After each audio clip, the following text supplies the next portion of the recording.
একটা করছি তা না, কিন্তু সময় কাটানোর জন্য আমি মনে করি যে আমি একটু সময় দিলাম আর কি। আমি যে কবিতাটা আবৃত্তি করব এটা আমাদের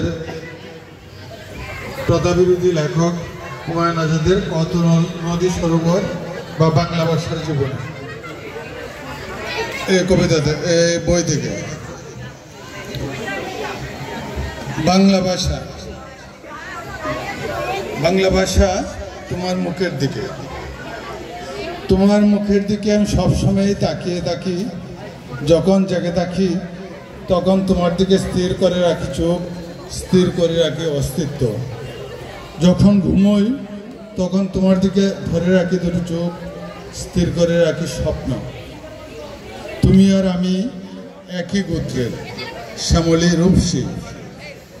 সাই সাই চাবুকের শব্দ শুনি, চাবুকের সাই সাই শব্দে গান হয়ে বেজে উঠেছে 1100 বছর। শুধু চাবুকের শব্দ শুনি, শেকলে বাঁধা উদ্যত দুর্বিনীত প্রকৃত মানব ঝনঝন করে ওঠে অজগরের মতো স্তরে স্তরে শেকল আর শেকল আর শেকল। শেকলের শব্দে অর্কেস্ট্রার মতো বেজে ওঠে 1100 বছর। শুধু শেকলের শব্দ শুনি। তুমি আর আমি সে গোত্রের যারা চিরদিন উদ্ভিদের মধ্যে গান গায়, আহাকার রূপান্তরিত হয়ে সঙ্গীতে শোভায়। আমি চারিদিকে শোভা দেখি, সঙ্গীতে শিহরিত দেখি লোকালয় বন আর প্রান্তর। তোমার অশ্রুবিন্দু পৃথিবীর সবচেয়ে সুন্দর মুক্তির চেয়েও সুন্দর। তোমার পিঠের চাবুকের দাগ সবচেয়ে উজ্জ্বল জরুয়ার চেয়ে উজ্জ্বল। তুমি তাকালেই সৌন্দর্য টিকতে পড়ে সূর্যাস্তে, চন্দ্রোদয়ে, শিশিরে, সমুদ্রে, বনুকাশে, কবিতার পংক্তিতে। তোমার ও আ চিৎকার সমস্ত আর্যস্তূকের চেয়েও পবিত্র অজর। তোমার দীর্ঘশ্বাসের নাম চণ্ডীদাস, শতাব্দী কাঁপানো উল্লাসের নাম মধুসূদন।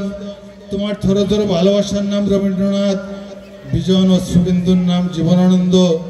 তোমার বিদ্রোহের নাম নজরুল ইসলাম। তোমার রূপের আমি কোনো সীমা পাই না। যখন শৈশবে আমার বুক থেকে, স্বপ্ন থেকে প্রথম মুখর হয়ে উঠছিলে, তখন মনে হয়েছিল এই পৃথিবীতে প্রথম বাণী এলো। মা বলার সাথে সাথে তুমি আর অদ্বিতীয় আরেকজন এক হয়ে গিয়েছিলে, জননী। তারপর তুমি আমার চাঞ্চল্য হয়ে ছড়িয়ে পড়ছো মাঠে মাঠে, আকাশে আকাশে। আমার দুঃখ হয়ে কেঁপে উঠছো আত্মায়, আমার স্বপ্ন হয়ে দেখা দিয়েছ গ্রন্থে। এক সময় দেখি তুমি আর আমার অস্তিত্ব এক হয়ে গেছে। সুখে দুঃখে, উদ্যত বিদ্রোহে, পরাজয়ে আর বিজয়ে অভিন্ন আমরা, 1000 বছর ধরে, 1000 বছর পরে। ধন্যবাদ।